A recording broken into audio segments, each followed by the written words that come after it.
In this video, we're going to explore the role of gender in population growth. The first point to cover is why women are the key gender to consider for population growth. We'll also explore reproductive decision-making in the context of broader life decisions to try to build a clear conceptual and personal understanding for the demographics of population growth. We will also discuss why gender equity is such a key factor in projections of future population growth on the planet. Let's start with the basic question of why women are so important for population growth. The answer to this may at face value be quite obvious and revolve around physiology.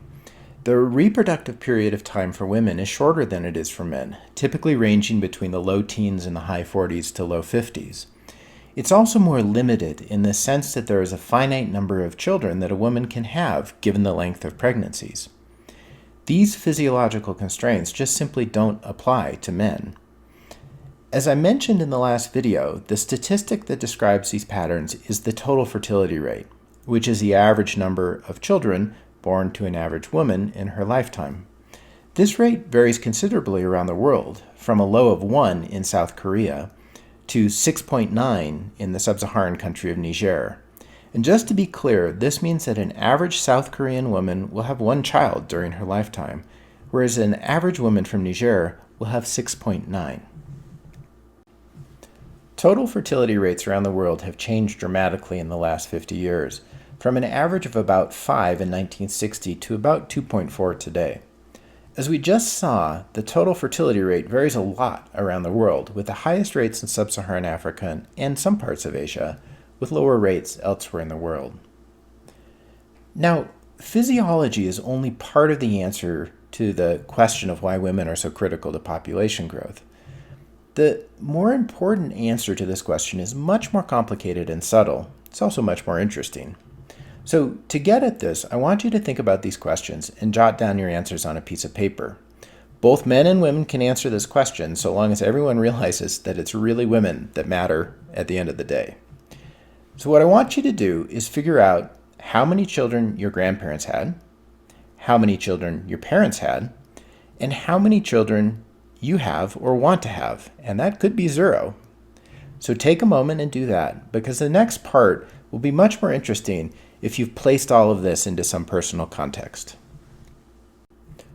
Hopefully you took a moment to answer those questions. Of course, everyone is different, but statistics tend to converge on general patterns.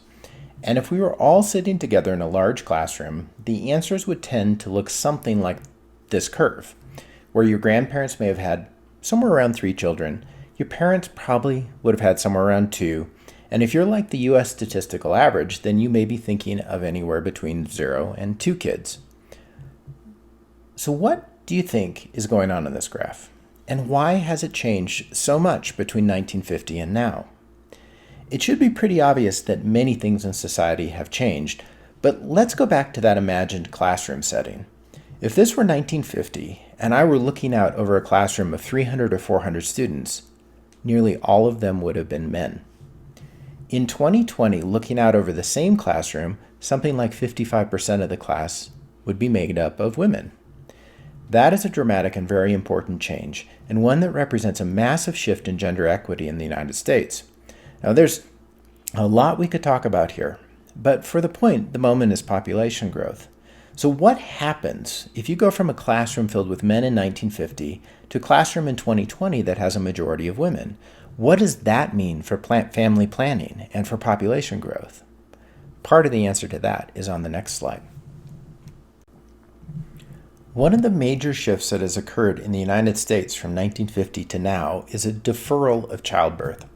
What that means in a simple sense is that women are waiting longer to have children. If we go back to 1910 in the United States, on average, women had their first child at age 21.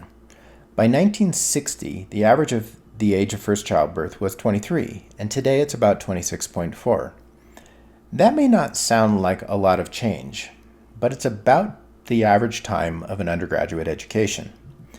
And when you combine the later age of first childbirth with a lower total fertility rate, then population growth rates will inevitably decline.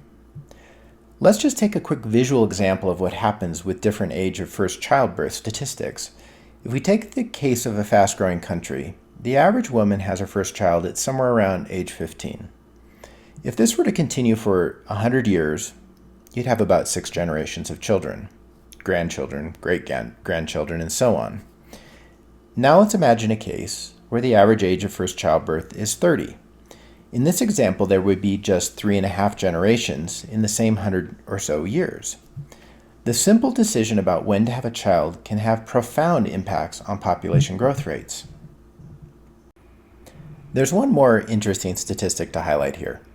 Replacement rate is the number of children per woman that is needed to hold population constant. In the United States, that's about 2.1 children per woman. Why would it be 2.1? You would think that if you have conventionally 2 parents having 2 kids, that population would remain balanced. The reason it's 2.1 is because the age of first childbirth is getting later in the United States. That means population is growing slower. And in comparison, fertility rates in the US are about 1.76. So for this country, we're quite a bit below the replacement rate, and that has big implications for the future of population growth. There are a lot of things going on underneath these statistics, but let's talk about some of the most important things that are changing. One of the biggest factors that has changed from our hypothetical classroom in 1950 to the classroom today is the presence of women. And when women are able to access education, or in this case higher education, at a rate that is equal to men, several things happen. First, women are more likely to enter the workforce, more likely to have economic opportunity, and in a general sense in the United States, women are more likely to have autonomy in reproductive decision-making. Now, to go directly to the point we're talking about here, as gender equity increases, total fertility rates tend to fall, and the age of first childbirth becomes later in life. This is such a critical point that it's hard to overstate the significance to population growth. One of the most important societal factors that leads to reduced population growth is gender equity.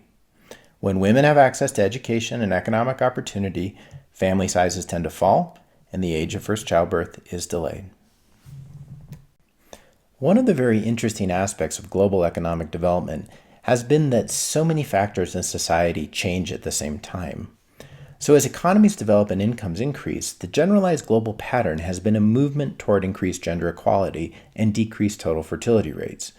In this Gapminder simulation, we're watching a transition from a world where total fertility rates were over 5 to one where fertility rates have plummeted as incomes have increased.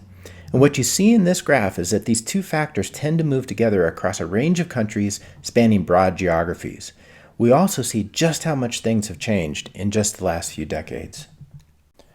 To wrap up this video, it should now be abundantly clear that total fertility rates are the key statistic influencing future population growth. It should also be clear that the role of women in society, and particularly the factors that influence how and whether women are able to make reproductive decisions, are critical to the future of population growth.